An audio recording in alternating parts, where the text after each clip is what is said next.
A paz do Senhor. Nós vamos falar hoje de 1 Samuel 2, 3 e 4. Eu já falei quando nós começamos a falar dos vídeos de Ana, de Samuel, que eu de fato amo a passagem da Bíblia que fala de Ana. É um livro que mexe muito comigo, é algo que fala fortemente ao meu coração e que Deus trata-te assim com vocês, na mesma porção que Ele me dá quando eu falo de Ana, quando eu ouço falar da história de Samuel. A Bíblia, lá no começo desse capítulo, ele fala da oração de Ana. Ana estava aqui grata a Deus. Aquilo que ela havia pedido ao Senhor, o Senhor lhe concedeu. Ela pôde viver o milagre dela, que era estar grávida de Samuel. E ela lhe prometeu com todo o seu coração e com todo o seu amor, que Samuel seria do Senhor, desde o primeiro dia da sua vida até o final dela. Ela entregaria esse menino para ser criado dentro do templo. Ele seria a sua melhor oferta.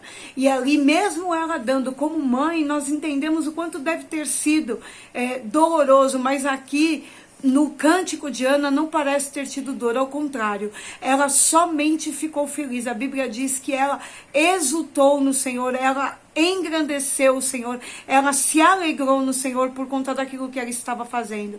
Eu não tenho como não ler alguns trechos da oração de Ana, porque normalmente quando eu faço esses vídeos, eu falo dos temas, dos textos, daquilo tudo que eu tive lendo, mas aqui eu não tenho como. Eu marquei algumas passagens e eu vou ler, porque são muito especiais. O cântico de Ana é algo que nós precisamos entender, que cântico de gratidão que essa mulher estava fazendo. 1 Samuel 2, a minha boca se dilatou sobre os meus inimigos, ou seja, eu me engrandeci, eu cresci, eu pude falar daquilo que Deus fez na minha vida. O Senhor fez coisas maravilhosas por mim. Eu pude dizer, eu pude engrandecer, eu pude mostrar para as pessoas que o Senhor era comigo. Porquanto me alegro na tua salvação. O Senhor salvou ela naquele dia, quando Ele tirou ela da dor dela, Ele salvou ela da sua dor. O Senhor a livrou daquela dor que a entristecia a alma. O Senhor entrou para ela com salvação. Não há santo como é o Senhor, porque não há outro fora de ti, e rocha nenhuma há como o nosso Deus. Então ela diz aqui, não há santo como é o nosso Deus, porque não há outro Deus. Então aqui ela reconhece que somente o Senhor lhe poderia ter feito tudo o que Ele fez. Somente um Deus, e não há outro Deus que se possa comparar, porque nada daquilo que haviam dizendo naquele período que era um Deus, ela poderia reconhecer como Deus, porque nenhum daqueles que alguns engrandeciam como Deus tinha poder para fazer por ela o que Ele tinha feito ali. O arco dos fortes foi quebrado, e os que tropeçavam foram cingidos de força.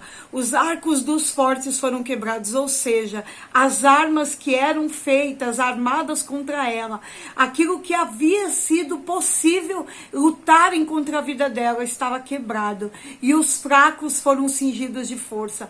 Ela estava enfraquecida por um tempo, mas o Senhor a fortaleceu, porque ela podia engrandecer, porque somente o Senhor, e ela reconhecia isso, somente o Senhor poderia ter feito por ela tudo isso que Ele fez.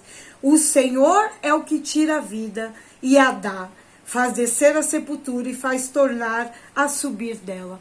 Olha o que ela está dizendo, o Senhor é o que dá a vida. Ela queria um filho, e o Senhor que pode dar a vida, foi o Deus que fez isso por ela. Irmãos, é glorioso essa passagem da Bíblia, essa oração de Ana, e que nós possamos todos os dias olhar para o Senhor, para todos os bens que Ele nos faz, e falar, Senhor, eu reconheço que na minha pouca força o Senhor agiu, na minha fraqueza o Senhor foi na minha história, o Senhor foi na minha vida, e tudo aquilo que era uma afronta, eu vou poder dilatar os meus lábios, como está falando aqui na palavra, e dizer, foi o Senhor quem fez, foi Ele quem agiu por mim, porque não há outro Deus, somente este Deus, que é o meu Deus, que poderia fazer todas essas coisas. Glória a Deus.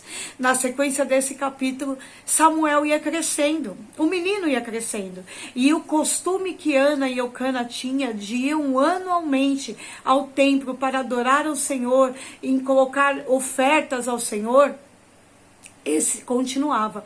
E quando eles iam, agora a Ana ia fazer as suas ofertas, ia lá adorar ao Senhor em gratidão principalmente, mas ela ia também ver o seu filho, porque ela colocou ele de fato para morar ali no templo e ser alguém ali abençoador da casa do Senhor. Ela estava colocando ele como um servo adorador ao Senhor, ela consagrou o seu filho ao Senhor. E aqui eu quero fazer uma pausa e fazer uma lembrança para vocês. Vocês lembram que a mãe de Sansão também consagrou ele a Deus?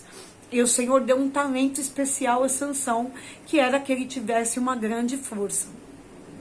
Aqui Ana faz a consagração também do seu filho ao Senhor. E Samuel, nós vamos ver aqui, que ele cresce em graça ao Senhor e em graça em relação aos homens. E ele já um pouquinho depois é falado que ele se torna um profeta. Então o que me fez chamar a atenção na hora que eu li essa palavra, se você e eu consagrarmos os nossos filhos todos os dias a Deus, nós hoje não temos como falar assim, olha, o meu filho não vai cortar o cabelo porque eu estou separando ele a Deus. Hoje os nossos filhos tomam as suas próprias decisões, mas a minha oração em colocar a minha filha diante de Deus, o Senhor libera para ela talentos especiais, vitórias especiais, porque uma mãe que consagra o seu filho a Deus, o Senhor coloca eles ali em lugar de honra. Então ore pelo seu filho, ore em gratidão pela vida dele e ore para que o Senhor seja na vida dele e que todo o teu arraial possa ver que o Senhor é com o teu filho.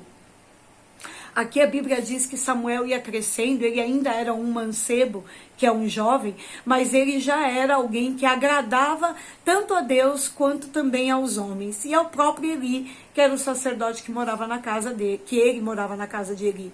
Mas também fala que dos filhos de Eli, Eli tinha esse exemplo dessa mulher, mas Eli tinha os seus próprios filhos, que era Ofni e Finéias, e esses filhos de Eli, que eram um sacerdote, tratavam as coisas do Senhor como nada. Sabe aquela história, é filho de pastor, vai ser pastor? Não, irmãos. Esse homem aqui, ele foi um sacerdote. A Bíblia diz, através da vida de Moisés, através da vida de Josué, que o sacerdote era alguém muito separado por Deus, que tinha uma série de rituais que ele precisava fazer. E, no entanto, os seus filhos, que naturalmente seriam os próximos sacerdotes, tratavam as ofertas do povo para Deus como nada. Tratavam as ofertas do Senhor como algo para eles próprios e não para Deus. A Bíblia diz aqui que Ofni e Finéias pegavam da comida, das ofertas, dos manjares que estavam sendo, dos animais, né, que eram ofertados a Deus, e eles pegavam a melhor porção para eles, antes mesmo daquela oferta ser consagrada ao Senhor. E aí, quando alguém falava, né, olha, eu não vou te dar porque isso aqui eu fiz para Deus, eles falavam, se você não nos dar, nós vamos tomar. Mas nós vamos ter essa oferta para nós primeiro e depois você faz o que você quiser. Olha a falta de respeito que eles tinham. E então aqui ele falava com os seus filhos, a má fama de vocês está chegando aos meus ouvidos, isso é muito ruim. Vocês estão com mulheres na frente do templo, ou seja, respeito nenhum por aquilo que era do Senhor, nada, zero. Eles não tinham de preocupação em relação às coisas de Deus. E o Senhor então levanta um profeta para falar com Eli. E fala, olha Eli, você não está corrigindo seus filhos. Como você pode ser o meu sacerdote? Eu te consagrei, eu te separei, você era de uma família para mim especial. Eu disse que perpetuamente você moraria diante de mim, você e a sua família. Mas agora o próprio Deus fala, longe de mim isso. As suas filhas, a sua descendência, as mulheres da sua casa, quando chegarem na idade viril, na idade jovem, na idade varonil, elas vão morrer. Na sua casa não haverá ninguém que vai chegar à idade da velhice. Então quer dizer, olha só, estava condenando a família dele, porque ele não se posicionava em relação aos seus filhos. E irmãos, quando o profeta levantou e falou isso para Eli, ele poderia ter se consertado, mas ele não conseguia dar um freio a esses filhos, ele não agia como pai, como autoridade sobre aquela casa.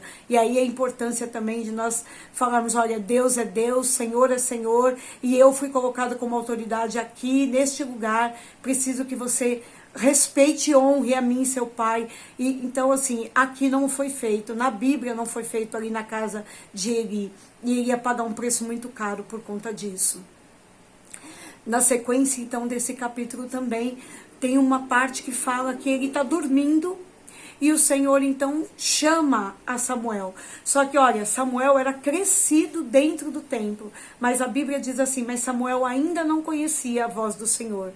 Podemos passar a vida inteira dentro da igreja e não conhecer a voz do Senhor. Isso é terrível, isso é triste. E outra coisa que me chamou a atenção aqui, quando Eli fala, Samuel ouve, né, ele sendo chamado, Samuel, né, e aí ele vai a Eli, me chamou, o que o senhor precisa? E ele fala, não te chamei, vai dormir. Aí ele chama, o Senhor chama de novo Samuel, ele volta novamente em Eli. E então ele novamente fala, não te chamei, vai dormir. Na terceira vez ele fala para ele, olha, quem está te chamando é o Senhor. E quando ele te chamar novamente, você fala Senhor, que o teu servo te ouve. O que me faz aqui, que me chamou a atenção? Então Eli sabia que o Senhor falava. Eli conhecia a voz do Senhor. Ele não tinha, não estava vivendo aquilo que Deus tinha para a vida dele, porque ele realmente se desvencilhou do caminho do Senhor, mas ele sabia que Deus era um Deus que falava. E por isso ele fala então para Samuel, fala lá, olha, pode falar, Senhor, o teu servo te ouve. E aí então na quarta vez, quando o Senhor chama Samuel, Samuel ouve e fala com o Senhor fala para ele, olha, avisa Eli que eu vou realmente fazer acontecer o que eu havia dito e que toda a família dele, os filhos deles vão morrer, os dois no mesmo dia. E Eli, quando amanhece o dia, fala para Samuel, pode me falar tudo que o Senhor te falou. Ele sabia que o Senhor havia falado com ele, com o jovem Samuel, ele sabia que o Senhor falava, ele sabia que Deus tinha um recado e era para ele sabia. Então esse homem, ele tinha lá de alguma forma um compromisso com Deus, ele sabia que Deus falava, ele se perdeu. Irmãos, estamos na casa do Senhor, Eli estava todos os dias na casa do Senhor. Ele vivia na casa do Senhor e ele se perdeu. Que nem eu e nem você venhamos a nos perder da presença do Senhor, mesmo estando dentro da sua casa, o que é muito triste. E aí então poder falar, olha, Deus está falando com você, irmãos, Deus está falando contigo, olha, Deus está falando com mais aquela outra pessoa, e você mesmo estar com os seus ouvidos surdos e não ouvir mais a Deus falar, mesmo sabendo que Ele fala. Isso é terrivelmente triste. E aí então Samuel falou para ele, olha Eli, realmente você poderia ter se consertado, Deus falou que realmente vai pesar a mão sobre a tua família. E aí então acontece do povo de Israel entrar mais uma guerra contra os filisteus.